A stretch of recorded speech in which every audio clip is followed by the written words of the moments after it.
मराठा समाजाला आरक्षण मिळायलाच हवं, मात्र 50% आत आरक्षण मिळणे अशक्य आहे।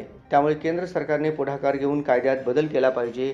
त्यासाठी त्यांनी पुढाकार यावा। तामिळनाडूप्रमाणे राज्यातही आरक्षण मर्यादा 75% पर्यंत न्यावी अशी मागणी ज्येष्ठ नेते शरद पवार यांनी गुरुवारी येथे केली। मोदी शहा महाराष्ट्रात धडक दौरे सभा करून महाविकासचा विजय सोप्पा करीत आहेत, त्यामुळे त्यांचे आभार, अशी टिप्पणीही त्यांनी पत्रकारांशी संवाद साधताना केली। पवार म्हणाले, मराठा समाजाला आरक्षण मिळायला हवे।